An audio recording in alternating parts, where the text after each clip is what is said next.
Bien, vamos a hablar de sanación. ¿Qué es la sanación? La sanación, por definición, es cualquier proceso en el que se produzca una movilización orgánica en la que no intervenga ningún principio activo verificable. Según el diccionario, sanación es el procedimiento mediante el cual se trata cualquier problemática de salud sin ningún principio medicamentoso ni mecánico. Entonces, esto significa que la sanación es el fenómeno por la cual un organismo se restaura y sana a sí mismo sin la intervención de ninguna otra cosa que no sea él. Bueno, entonces, ¿de qué estamos hablando acá? Porque se supone que hablamos de algo que tiene que ver con ejercer la sanación, no solamente con lo que es el fenómeno por sí. En este sentido, lo primero que tenemos que ver es que los organismos naturalmente se sanan y se restauran. Hay en nosotros, estamos provistos de los recursos necesarios para poder solucionar nuestras problemáticas de salud sin la intervención de ningún recurso que no esté en nosotros mismos. Esto, por supuesto, que indica que es para algunas cosas y no para otras. No es que cualquier cosa se puede hacer. Cuando hablamos de sanación, por ejemplo, cuando alguien le hace provechito al bebé, lo que está haciendo es ayudarlo a que elimine gases. Eso también podría ser estar dentro de la sanación. O consolar a alguien en su momento de dolor. No es que uno va a hacer que el otro deje de estar triste o no, el otro va a hacer, pero uno lo puede ayudar. Quiere decir que también se puede intervenir en procesos de diversa naturaleza orgánicos en los que se ayuda al otro a sanarse. La sanación como un ejercicio más o menos arbitrario o una técnica en la que se pudiera obligar a otro organismo a realizar determinadas dinámicas o mecánicas, eso es un mito. Lo que sí se puede hacer es ayudar a que el otro encuentre la forma para restaurar su organismo y modificar su estado. Esto es importantísimo. ¿Por qué? Porque cuando hablamos de sanación, de lo que estamos hablando es de partir de un ejercicio de humildad y acompañamiento de la persona en su hora de dolor y sus problemáticas en función de que encuentre sus propios recursos para realizarlo. ¿Esto es posible? Sí, esto es posible. De hecho, durante millones de años y hoy día mismo, en la naturaleza, los seres vivos, no todo el que se enferma se muere. O sea, muchos se sanan de lo que sea que le ocurra, en los humanos también. El asunto es cuál puede ser la motivación para cambiar el estado y cuál es la razón por la que llega a determinado estado. En este sistema de conocimientos lo que se plantea es que lo que se llaman enfermedades no existen, son entes de razón. Lo que existen son los procesos orgánicos que se manifiestan mediante síndromes. Los síndromes pueden ser, sí, de salud y los síndromes pueden ser de enfermedad. Lo que están mostrando es el estado y modo en que los individuos se relacionan consigo mismos y lo que pueden hacer con su vida. Hay dos tipos de dinámicas que nos pueden llevar a desarrollar lo que comúnmente se llama enfermedad y son los procesos nosológicos y los procesos patológicos. ¿Por qué necesitamos hacer esta diferencia? Porque un proceso nosológico es atribuido a aquello que el individuo ignora de sí. Está motivado por la necesidad de conocer algo que la propia persona ignora de sí. En tanto que los procesos patológicos se relacionan con aquello que la persona, por saber hacer eso, hace de una manera tan intensa o habitual que termina perjudicando a su estado de salud. En este sentido, poder reconocer uno u otro nos indica qué tipo de ayuda se puede brindar. Ahora, acá no hay magia.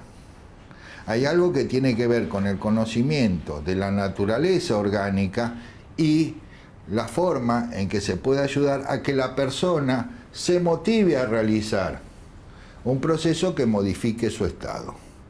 Es perfectamente posible. Hay un fenómeno que es el que acá se utiliza básicamente, que es lo que se llama placebo. El placebo, no me estoy refiriendo al elemento placebo. El elemento placebo es aquello que simula ser un medicamento sin serlo. Generalmente son comprimidos o cualquier elemento que pudiera al otro inducirlo a realizar una dinámica. La cuestión no sería en sí misma por qué eso funciona, sino que es indicatorio de que hay recursos orgánicos que, si uno sabe cómo conectarlos, lo llevarían al individuo a cambiar su estado de salud y su estado de relación consigo mismo.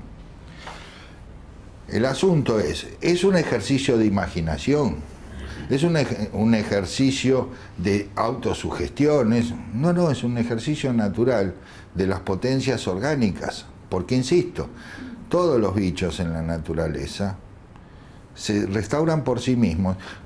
Fíjense que nosotros frecuentemente asociamos enfermedad con muerte. Y yo conozco una sola causa de muerte, y solo una. De hecho, todos los días mueren millones de personas que no tienen ningún tipo de desorden orgánico que pudiera ser tipificado de ninguna manera. Yo conozco una sola causa de muerte. ¿Saben cuál es? La vida. El único requisito para morirse es estar vivo. En este sentido, también debemos considerar que, más allá de lo que pudieran ser los recursos en los que pudiéramos concebir nuestras potencias y los órdenes que le atribuyéramos a las cosas en la vida, todo en el universo va a estar basado en leyes y principios. O sea, si bien la diversidad es aquello que evidencia la naturaleza y condición humana, somos todos diferentes, los principios y las leyes son los mismos. Y si algo ocurre, aun cuando nosotros no podamos entender cómo, por qué ocurre, es porque hay algo que permite que eso ocurra de esa manera. En este sentido, y acá está la base del sentido de por qué se concibe un modo u otro de ayudar a las personas a movilizarse en su hora de dolor, en todo aquello que pudiera tener con una cuestión adaptativa o una cuestión evolutiva involucrada, que lo lleven a vivirse de determinada manera. Si uno va por las leyes y principios, es más fácil orientar y ayudar a ese organismo, y siempre es ayudar, no algo que se pudiera hacer, siempre es ayudar a que se sane. Ahora, ¿cuáles son las bases? El principio elemental de cualquier cosa tiene que ver con el conocimiento. Algo puede ocurrir porque sí, en forma aleatoria, sobre las mismas leyes y principios, que uno, dominando esas leyes y principios, puede ayudar a que ocurran. Del fuego misterioso que surgía de los rayos a poder conocer la combustibilidad y generar y controlar determinadas temperaturas, por ejemplo, para esa maravillosa expresión del conocimiento humano, que es la cocina, que es un manejo muy importante de leyes físicas y químicas. Yo, para hacer un huevo frito, no necesito saber física y química. Sin embargo, debo respetar la temperatura, cuáles son los elementos que pongo para que el huevo termine frito y sea apetecible. Entonces, no hay ningún misterio, pero yo no necesito conocer los principios. Ocurre. De la misma manera que no necesito saber qué hace mi hígado para que lo haga. Imagínense qué ocurriría si nosotros tuviéramos que saber lo que hace el hígado para que trabaje. Estaríamos todos un poquito complicados. Imagínense si supiéramos lo que tiene que hacer una neurona para poder establecer una determinación neurológica para la contracción de un músculo. Estaríamos un poquito complicados. Entonces, esto significa que las cosas ocurren, lo sepamos o no. Las cosas se caían antes de que existiera la ley de gravedad. O sea, la ley de gravedad no estaba formulada antes, pero existía un patrón que hacía que los objetos cayeran por gravedad. Es tanto lo que se ignora de la naturaleza en general y particularmente de la naturaleza humana, que hay toda una serie de ámbitos de desarrollar, pero que solo pueden ser transitados eficazmente, por lo menos a criterio mío, y de cuáles son las bases de este sistema de conocimiento, a partir del propio conocimiento. ¿Por qué? Porque yo también soy un ser humano. Mi hígado funcionará mejor o peor que el del otro, pero las bases de funcionamiento del hígado son las mismas. Mi sistema nervioso funcionará mejor o peor que el del otro, pero los principios sobre los que funciona son los mismos. Y acá viene cuál es la base de referencia de todo esto que se propone acá como modelo. Porque, insisto, sanación puede ser cualquier técnica en la que se aborde un proceso orgánico sin la intervención de medicamentos. Hay muchas formas. Hay formas que son motivacionales, hay formas que se llaman energéticas, hay un montón de formas de esto. Pero acá lo que estamos proponiendo es un método para lograrlo. Ese método se basa principalmente en el conocimiento de uno mismo. ¿Por qué? Porque la diversidad de la vida y la diversidad de los fenómenos del universo, sin ninguna duda, se remiten a leyes y principios que los homologan. No puede ocurrir algo espontáneo en el universo, ni en nosotros. Podemos ignorar la causa por la que ocurre, pero no ocurrir porque sí. Entonces, lo que proponemos acá es básicamente el estudio de nuestra naturaleza orgánica por el conocimiento del cuerpo, por el conocimiento de la mente y por el conocimiento de las dinámicas. Para eso se requiere un desarrollo personal que nos ponga más allá de determinadas atribuciones causales, que también pueden ser prejuicios, preconceptos, ideas, que todo el mundo tiene derecho a tener la idea que quiera sobre algo, lo que no significa que porque yo tenga una idea de algo yo vaya a ser eficaz. Y el asunto siguen siendo los resultados. Yo preguntaría, ¿cuál sería la instancia suprema de la ambición de la aplicación de la sanación? ¿Podemos decir salvar una vida? ¿Les gusta? ¿Puede ser? ¿Y si la vida que salvamos es la propia, vale menos? ¿Y si la vida que salvamos tiene en sí mismo un sentido profundo de ser vivida con mayor calidad, con mayor integridad, no será una mejor vida? Y si ayudamos a esa persona que experimenta un proceso por el cual padece, a que modifique sus expectativas, sus modos, sus formas de vincularse consigo mismo y con la vida, ¿no vale también? No es solo una cuestión de lograr cosas espectaculares como la remisión de un tumor o que alguien resucite. Hay cosas que son posibles y cosas que no son posibles, pero lo que es posible es mucho. Y llama la atención la cantidad de cosas que son posibles, siempre remitidas a la propia persona. Cada uno solo podrá hacer, por ejemplo, si no tengo ojos, haga lo que haga, si viene Fu Manchu o Montoto, no voy a ver. Si no tengo pierna, no voy a caminar. Hay cosas que son posibles y no. Ahora, una persona, porque no ve o porque no puede caminar, ¿qué es? ¿Menos individuo? ¿Es menos íntegro? ¿Es menos ser humano? Ahí hay algo muy importante para aceptar en términos de la diversidad, pero para poder vincularnos con la diversidad debemos sí o sí los organismos homologar todo a nosotros mismos. ¿Alguien me ve? Este más viejo que andar a pie. Discúlpenme los que ya me han escuchado, les pido mil perdones, pero hay gente que tuvo el gusto de nunca escucharme. Claro, lo que ya es importante, van a ver después de esta noche que van a coincidir conmigo. Uy, otra vez el gordo, no, gracias. ¿Alguien me ve? ¿Quién dijo sí? Gracias, mi amor. ¿Qué pasa si demuestro que nadie me está viendo?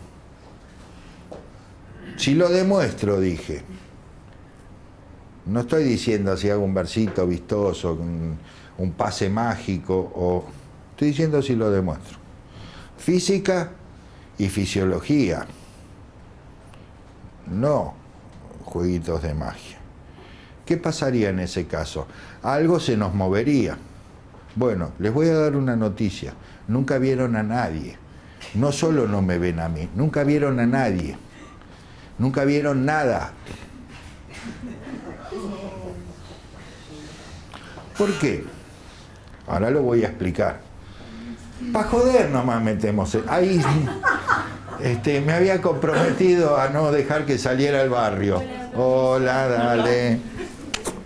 Ya me habían combinado a no dejar salir el barrio, discúlpenme.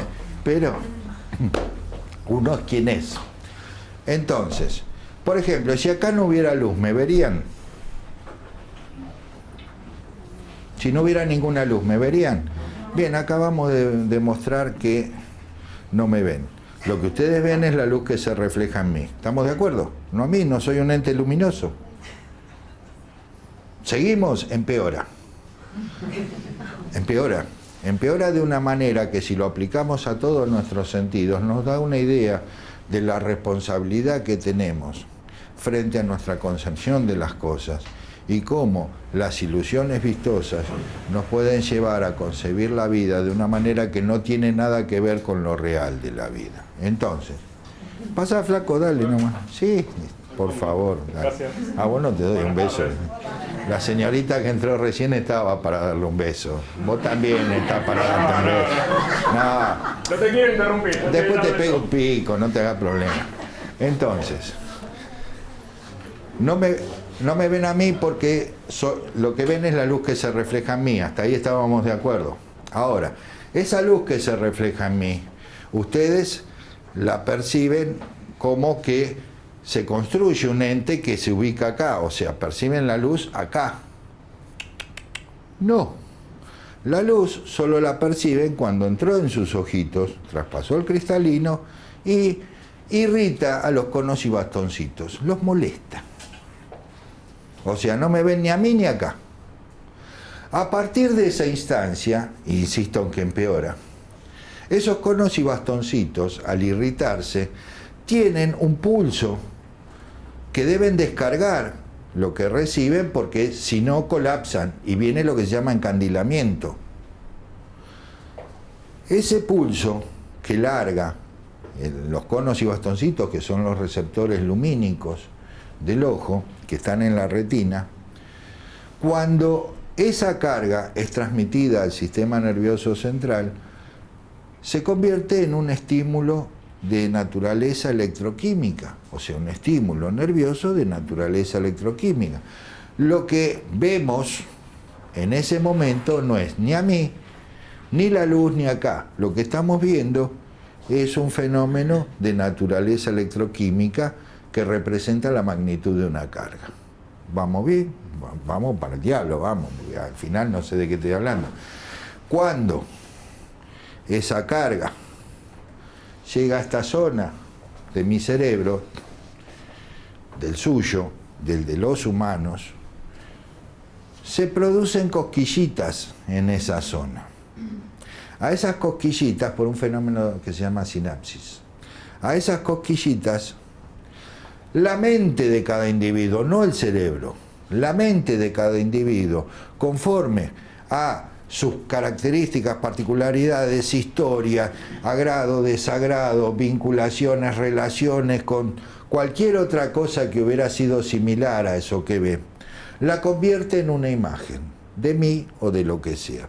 Entonces, la respuesta correcta, así me ven, es no. Lo que ustedes están viendo es una imagen en su mente. Lo mismo ocurre con mí respecto de ustedes. Yo no veo nada que no sea a mí mismo. No puedo ver otra cosa que no sea yo. ¿Me escuchan? ¿Por qué sería diferente? Se están escuchando a ustedes mismos.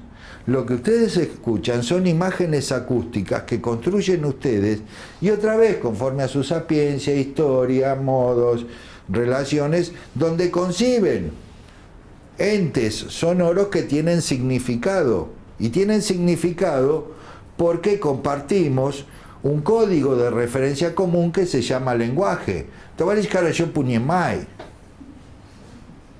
¿Alguien me puede decir qué dije? Fíjense cuál es la trampa de esto. Permítanme. Esto es más profundo de lo que parece. Tovarish Karayot Punyemai. Si yo lo repito varias veces, varias personas van a poder repetirlo. Pero solo si se los traduzco en buenos días, camarada, van a saber lo que estoy diciendo. Cuando yo pregunto, ¿qué dije? Las personas que saben el significado lo van a traducir. ¿Dijiste buenos días, camarada? No, señores, dije Tovarish Karayot Punyemai. Que la traducción sea esa, no quiere decir que dije eso. En todo caso, era mi intención el saludo, pero no lo que dije. En este sentido, es importante tomar esto como referencia. Por ejemplo, no se puede hablar bien ningún idioma si no se piensa en ese idioma. Para poder hablar un idioma, en el momento que se está hablando, uno no debe traducir, porque si no, es como yo hablando cualquier idioma, yo indio, gordo, no pasa de eso, en lo que sea. Entonces, esto mismo que les estoy diciendo de que significa eso, pero no es lo que estoy diciendo. Lo que estoy diciendo son esas palabras en ruso. ¿Y qué es lo único que sé de ruso? Niet. Chao. Que no es esa la traducción. Que no estoy diciendo... Gracias, ¿comprendés? ¿Cómo? Camarada, gracias, ¿comprendés? Es la que me enseñaron a mí. Fíjate qué importante lo que estás diciendo. No, pero qué importante. ¿Por qué? Gracias. Porque lo que está mostrando es una variable de la cosa, donde tiene otro significado, pero no modificó lo que yo dije. Exacto. Y supongamos que hubiera otra persona que sabe ruso y que pudiera decir que lo que yo estoy diciendo es que lindo que estás hoy, camarada, ponele. No viene al caso. Pero se homologaría en eso lo que sería la traducción y yo seguiría diciendo una cosa. Tovarish Karayot Punyemai. Cuando mi estómago tiene un espasmo, ¿en qué idioma está hablando?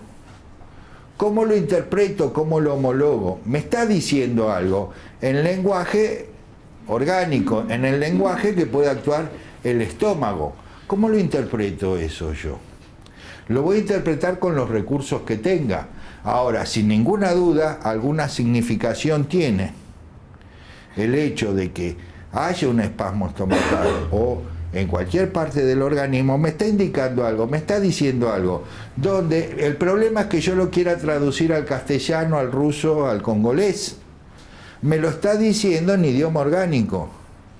Cuando uno necesita comunicar, mirá si yo voy a Rusia y... ¿Cómo era? ¿Podés repetir la traducción? Tovarish es camarada. Sí. Karayot es gracia. Bien. Punyemai es entendés. Gracias, ¿entendés, camarada? Yo voy a Rusia y le digo buenos días, camarada, entonces me queda mirando y encima escuchará algo así como Bu, Dien, nada, porque más o menos sería lo que uno está pronunciando. Bien. Fíjense qué importante que es para poder comprender la expresión orgánica, que en este caso fueron unas palabras. Nosotros no podemos ir sobre la base de que el otro se adecúe a mi saber y entender para poder ser transmitido. Yo tengo que aprender lo que significa eso. Y esto el sistema nervioso tiene una forma de expresión, el sistema circulatorio va a tener otra forma de expresión, el sistema digestivo va a tener sus formas de expresión, lo muscular, cada cosa en su propio modo. Y acá es de donde hablamos de las bases del método de sanación, donde no pasa por que la cosa sea expresa y la pueda entender, sino que yo me tengo que esforzar para poder entender eso en su significación, para poder ayudarme y ayudar a la modificación de ese estado. En esto hay un recurso que nosotros llamamos pensamiento analógico. Podemos decir que en términos de significaciones equivalentes, lo que dijo el Señor respecto de la traducción sería analógico, no lo que dije yo, sería analógico a lo que un ruso entendería al escuchar esas palabras. ¿Por qué? Porque las ideas son las mismas, solo que su forma de expresión es diferente.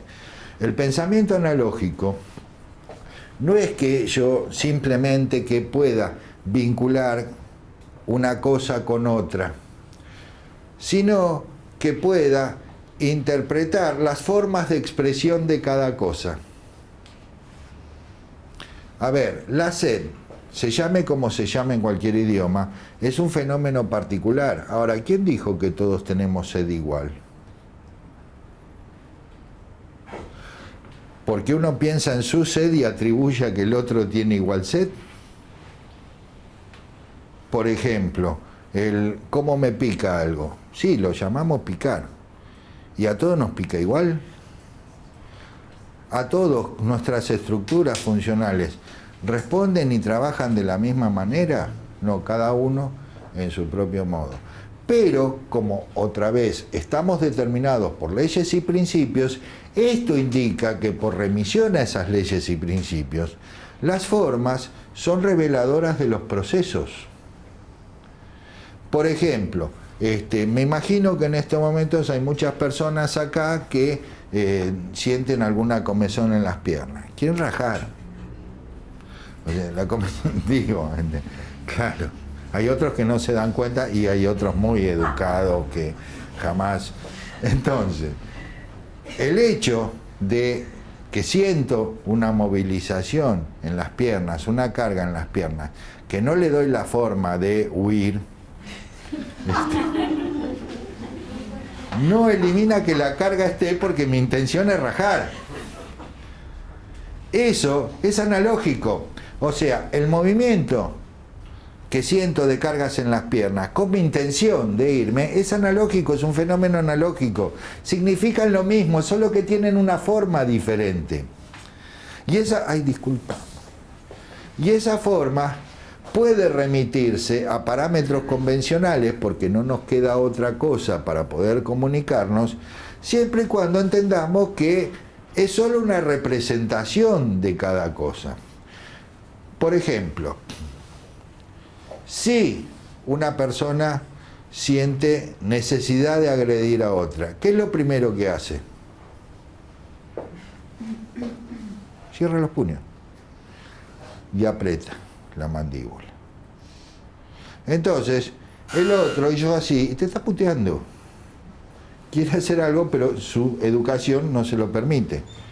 ¿Y qué pasa si todo el día, en su trabajo, o en su vida cotidiana, o en lo que sea, está sometido a tales tensiones? Resulta que después tiene problemas dentarios, después tiene problemas articulares, después tiene problemas musculares, un montón de cosas que tienen que ver con que en realidad no le pudo romper la cara al otro.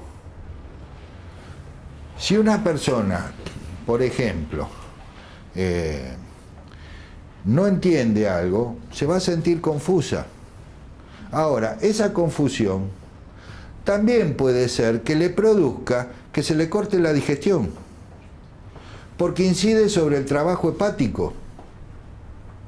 O, por ejemplo, yo si necesito salir de una situación, resulta que a la noche llego con las piernas recansadas de todo lo que quise irme y no pude. Y eso también es pensamiento analógico. el conocimiento de las leyes y principios que nos permitan interpretar esos elementos. Yo no puedo saber cómo le funciona realmente el organismo a un perro. Tendemos a humanizar y homologar por formas, por estructuras, por referencias, que sería algo similar. Pero yo no sé si un perro cómo construye la realidad, razona, no sé cómo es el razonamiento perruno. Sé cómo es el del burro, porque a uno le ha costado bastante todo esto. Pero tampoco. El hecho de la humanización de la cosa no hace que la cosa se desvíe de su naturaleza. Entonces, yo no puedo atribuir que el organismo del otro va a funcionar igual que el mío frente a la misma circunstancia, pero sí puedo atribuir que en función de una evolución común y un desarrollo donde nuestras estructuras son similares, las funciones van a ser similares y tienen que ver con determinados condicionantes de la vida que nos llevan a vivirlo de una u otra manera. Cuando uno aprende esas formas de expresión, puede acercar a la persona a sus verdaderas motivaciones para cada proceso. Eso también es sanación. ¿Por qué? Porque sanación no es solamente que el otro modifique su estado, en términos de lo que ocurre en su organismo, la comprensión de su estado, aun cuando no lo pueda modificar, también es balsámico. Eso produce una cuestión de integridad donde por lo menos se puede conectar con su naturaleza y esencia y verá por dónde va en la vida. La sanación es, en última instancia, como es concebida acá, un recurso en el que los individuos son reflejados para conocerse a sí mismos. Porque lo único que podemos conocer en la vida es a nosotros mismos. A las cosas las podemos saber. Sabemos acerca de las cosas. Y sabemos hacer cosas, inclusive el saber acerca de las cosas es algo que sabemos hacer. Y que hay que hacer. Pero el conocimiento es de uno en uno. Y también tenemos los recursos que nos dan determinadas variables metodológicas y referencias, como por ejemplo esto que yo les decía, de que si la pierna me cosquillea y que me quiero ir, que tienen que ver con el recurso de referencias que se llama método de lectura e interpretación del cuerpo. Pensemos una cosa. ¿Por qué tenemos piernas? ¿Por qué tenemos ojos? ¿Por qué tenemos pelo? ¿Por qué tenemos lo que tenemos? Y no tenemos alguna otra versión de ello, de las presentes en la naturaleza.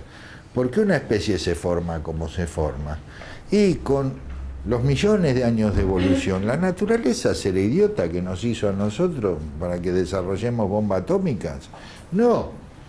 Nosotros tenemos la posibilidad de desarrollarnos conforme a nuestra propia naturaleza, que tiene algunas expresiones estructurales que son la base de lo que podemos y no podemos. Entonces, cuando uno remite cada estructura a su funcionamiento y entiende su funcionamiento, está más cerca de poder saber por qué alguien hace lo que hace al hacer lo que hace con esa estructura. Esto es lo que nos permite ir descubriendo lo que llamamos código vibratorio. El código vibratorio es aquello que nos remite a la posibilidad de hacer una interpretación plausible del significado de lo que hace el organismo.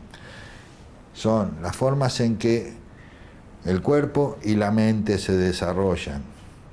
La mente y el cuerpo son las formas de expresión del espíritu. Fíjense que la mayoría de las personas tienden a decir mi cuerpo como si el cuerpo fuera una posesión de uno, o mi mente, o mi espíritu.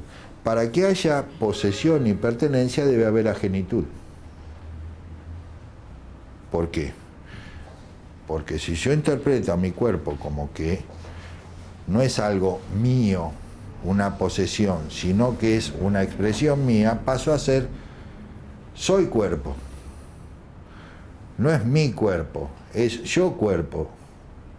Si mi mente yo la concibo como mía, es porque es algo ajeno que he apropiado, que en su origen no era propio, y sin embargo mi mente es propia. Entonces, soy yo mente. Yo mente, yo cuerpo, es la expresión terrenal del espíritu, no entendido en un sentido metafísico.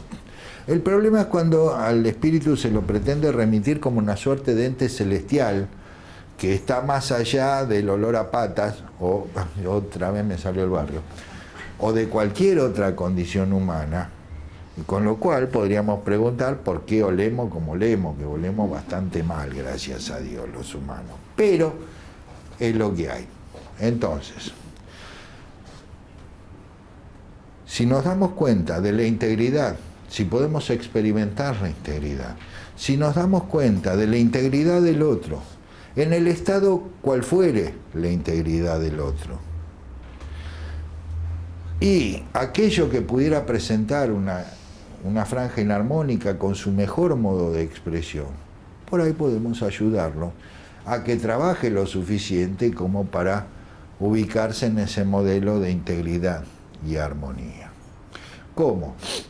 Principalmente por poder entender qué está expresando su organismo. Fíjense, por ejemplo, una persona no quiere vivir una circunstancia que le resulte inevitable. ¿Qué creen que hará? Resistirse de alguna manera. Y si resulta que esa manera de resistirse le genera un conflicto muy grande, va a tener fiebre. No se sabe por qué, va a tener fiebre. O le va a doler el estómago porque no puede aceptar hacer eso. O le van a doler las articulaciones o los músculos porque se impide de hacer los movimientos necesarios para esto. Esto es cotidiano. Las cosas, el organismo no es independiente de las circunstancias. Por ejemplo, estamos comiendo una rica comida. Nos traen una mala noticia. ¿Qué pasa? ¿Sigue siendo rica? No, automáticamente dejamos de comer. ¿Saben lo que es lo más interesante de eso? Que eso ocurre aunque la noticia sea falsa.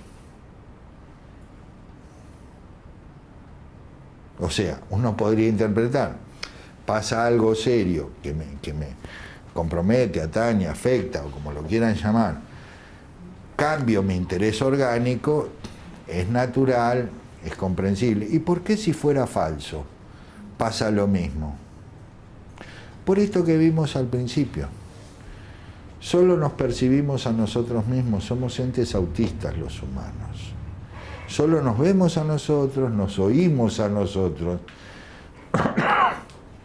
Hay una vieja discusión semiótica sobre si las cosas ocurren cuando ocurren o ocurren cuando nos enteramos que ocurren. Las cosas ocurren cuando ocurren, pero para cada uno de nosotros ocurren cuando nos enteramos que ocurre.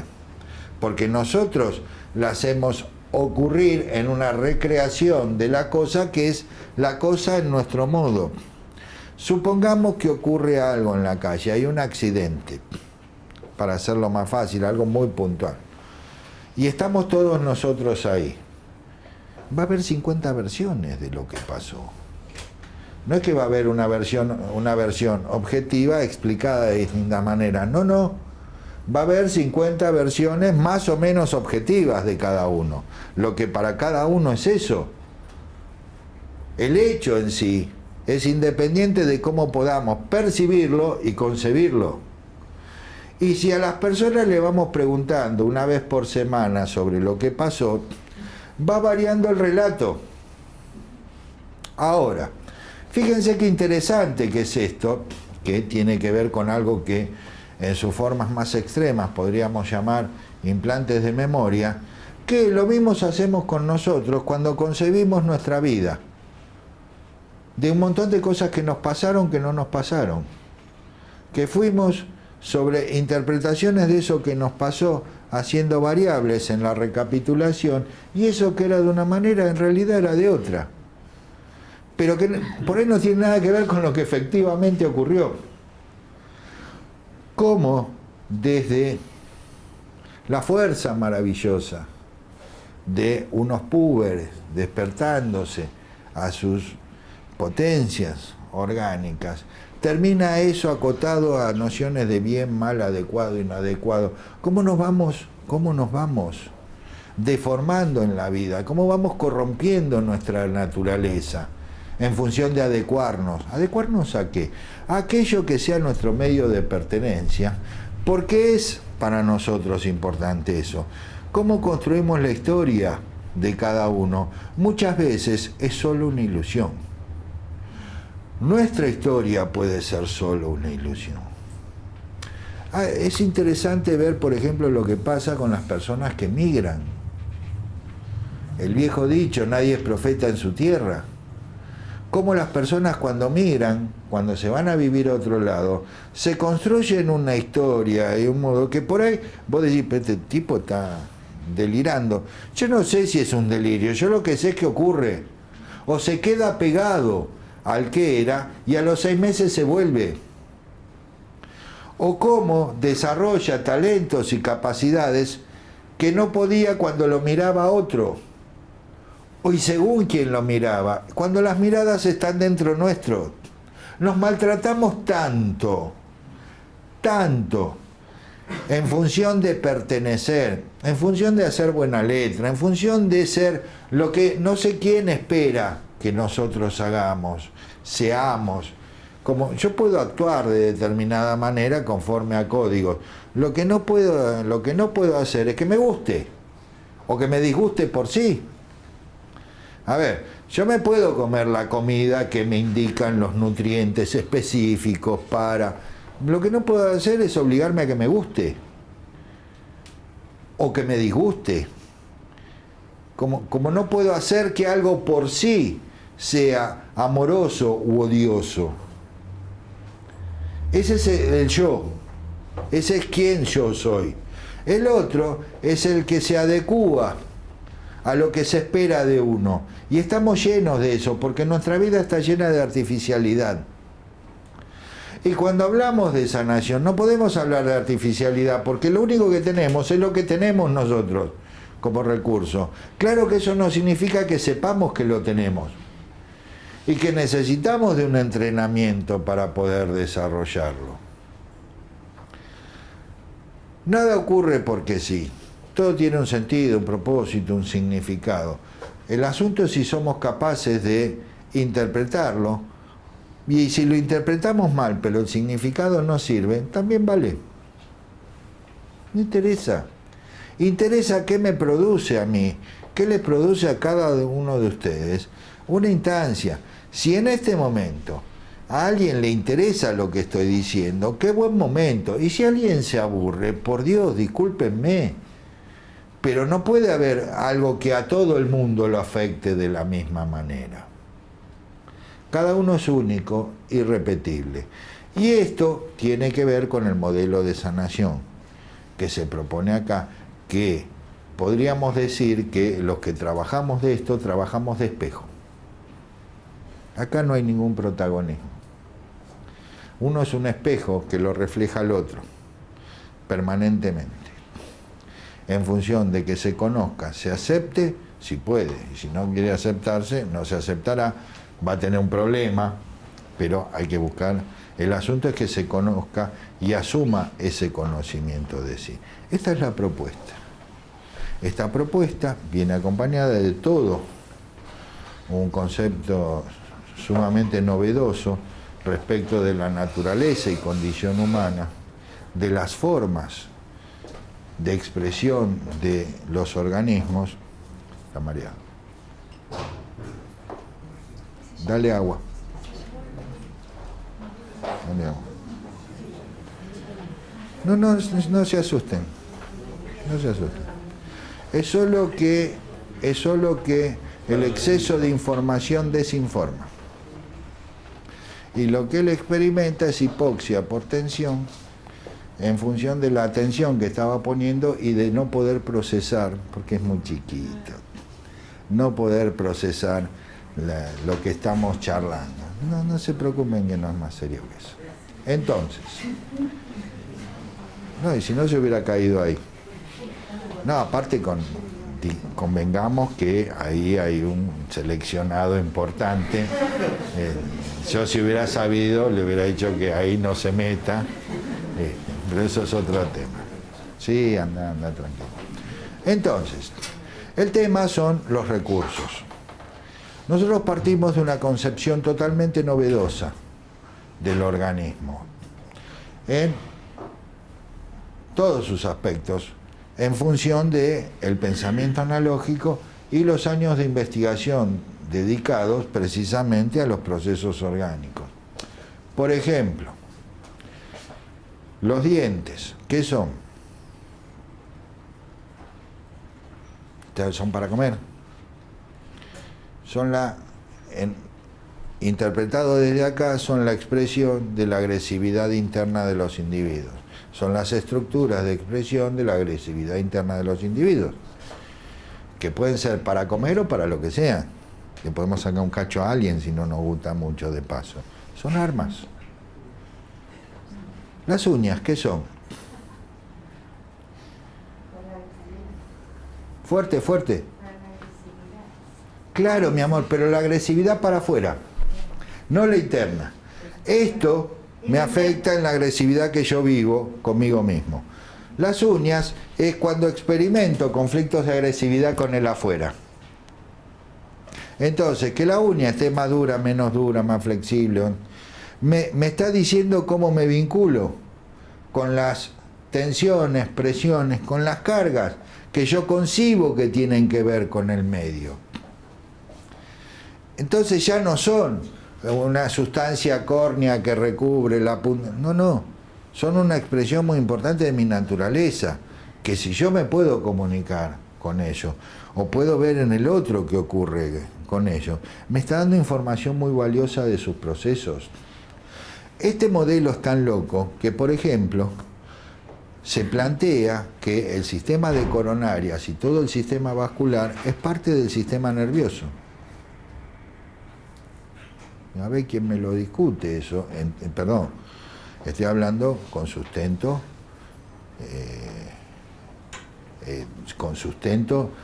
de orden científico. No estoy diciendo que si opino o no opino. ¿Por qué? Porque representan las dinámicas, determinan los modelos de base para cualquier desarrollo procedimental. ¿Qué cosa? Los niveles de presión o de tensión que se determinan en las vías vasculares. Entonces, en este sentido podemos decir que sería como un modelo nervioso rudimentario en términos de las interacciones por las cuales el hecho de que yo pueda regular si un músculo se puede contraer o no por aportarle recursos sanguíneos no es muy diferente a que si el músculo se mueve o no por aportarle una carga eléctrica de orden neurológico. Por ejemplo, acá los huesos son considerados glándulas. Todas las estructuras orgánicas son consideradas glándulas. ¿Por qué? Porque es el modelo de base. ¿Cómo se puede demostrar que los huesos son glándulas? Perdón, no tienen médula, no producen los glóbulos rojos, no se producen una serie de procesos mediante los cuales otras estructuras orgánicas obtienen determinados nutrientes y referencias del estado orgánico. Entonces está actuando igual que si fuera la tiroides en las hormonas que produce. ¿Qué pasa si les dijera que acá se plantea a un organismo no como algo terminado y maravilloso en su creación, sino como algo que está en un estado de evolución, algo que está en un crecimiento y en una tendencia hacia otra cosa, que no sabemos cuál es? Lo importante es que somos lo que somos hoy, pero no que el organismo es algo acabado, donde hay estructuras en desarrollo. ¿Qué pasa si decimos, por ejemplo, que el cáncer es justamente la búsqueda de una adaptación, donde el organismo busca generar otra estructura para poder desarrollar sus problemáticas, una estructura que no tiene? ¿Y qué pasa si decimos que en el curso de la evolución millones de seres murieron para que hoy tengamos ojos, orejas, panza, lo que sea, en función de ir modificando las estructuras de su organismo. ¿Qué pasa si decimos, por ejemplo, que nadie puede tomar una decisión por sí? Realmente, que tenemos opciones y elegimos, pero solo elegimos aquellas que se nos pueden ocurrir. En el por qué se nos ocurren no se nos ocurren las opciones, hay toda una serie de precursores que nos llevan a eso, a darle esa forma. ¿Qué pasa si decimos que el pensamiento se genera en cada célula? ¿Qué pasa si decimos que pensamos con todo el cuerpo? ¿Qué pasa si decimos que la mente es también correspondiente a todo el cuerpo, que no es un epifenómeno cerebral? ¿Qué pasa si decimos que un pensamiento, una emoción, una sensación son el mismo acto y que ese acto es el acto de cada célula del organismo? Cada una en su función, cada una conforme a su naturaleza, determinando lo posible. Estamos hablando de un modelo orgánico revolucionario, de un modelo orgánico sumamente novedoso que tiene un solo defecto.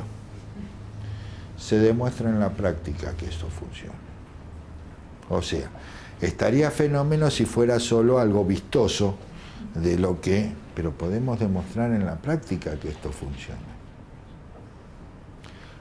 De hecho, inclusive una célula en un elemento de sostén, en un nutriente, va a tener reacciones orgánicas a distintas inducciones. Quiere decir que puede desarrollar procesos por sí. Y sin embargo, esos procesos por sí deben ser armónicos al organismo al cual pertenece y se encuentra integrado. Y en base a esto, a que pensamos con todo el cuerpo, sentimos con todo el cuerpo, emocionamos con todo el cuerpo y actuamos con todo el cuerpo, eso implica que pensamos con toda la mente, sentimos con toda la mente, emocionamos con toda la mente y actuamos con toda la mente. Lo que significa que todo eso lo hace el espíritu.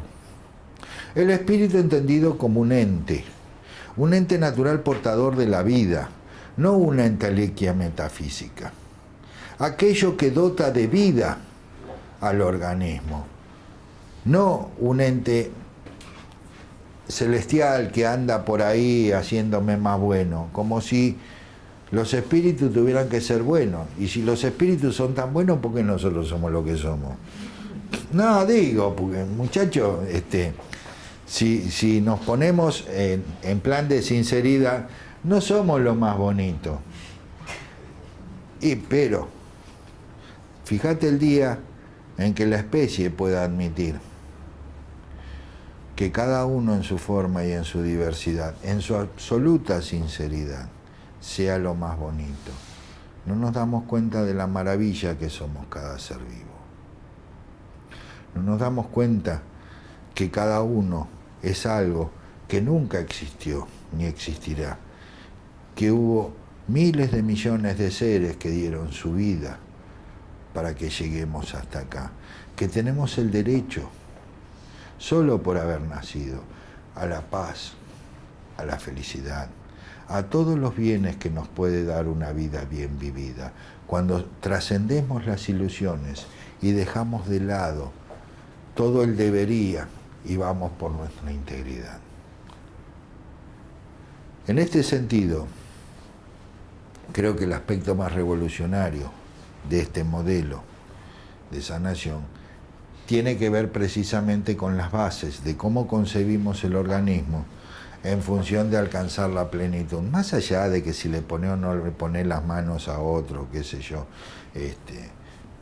eso es relativo, y el otro se puede sanar con nosotros, sin nosotros o como sea. Claro, un entrenamiento de un profesional que pueda hacer un buen diagnóstico e ir acompañando al otro para vincularse con sus problemáticas, sin ninguna duda va a ayudar mucho, ¿sí? Sería lo mismo que agarrar un GPS para ir a un lado o simplemente salir y ver si llego. Sí, llegar voy a llegar. ¿Cuánto me va a costar llegar si no sé el camino? Llegar, puedo llegar o no. Si yo agarro el GPS, que tenga una indicación de cómo llegar, estoy facilitando las cosas. Pero lo importante es mucho más trascendente que si me duele la panza o la cabeza y me deja de doler.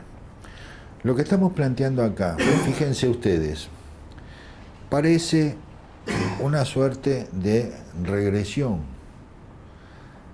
respecto de los conceptos dinámicos de la naturaleza, en función de que hay tantas opciones tecnológicamente tan soportadas con tanta cosa, que parecen convertir a un modelo de trabajo que requiere de la participación protagónica de la persona, parece un anacronismo. Es más fácil la inyección, la pastilla, el rayo láser, Seila, lo que fuera. Si el tema es los niveles de eficacia. ¿Por qué? Este sistema lo que plantea es que la persona se conozca en función de alcanzar un determinado estado orgánico. Eso no me lo puede dar una pastilla, una inyección ni un bisturí. Pero al mismo tiempo, lo más importante, yo no le veo ninguna anacronicidad a esto, porque puede parecer que prescindir de determinados recursos positivistas la ubicaría la cosa. Acá no hace, por ejemplo, para hacer esta terapia no necesitamos electricidad. Para hacer esta terapia no necesitamos ninguna máquina. Para hacer, son todos procesos naturales. Pero fíjense qué importante, que esto tiene que ver con el futuro. Tiene que ver con el futuro y con el fin de las utopías. A lo largo de la historia de la humanidad, si algo se ha demostrado, es que las teorías son muy vistosas y fenómenas mientras son teorías. Cuando la teoría se convierte en algo plausible de ser actuado empíricamente, en un hecho, generalmente se cae, se va al diablo porque no era.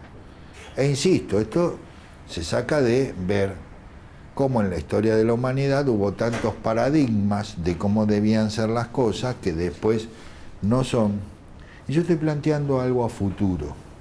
Algo a futuro que tiene que ver, sí puede ser, con apostar a los individuos, a las potencias, posibilidades y características de cada individuo. Nunca se preguntaron qué puede pasar dentro de 50 o 100 años con la robótica.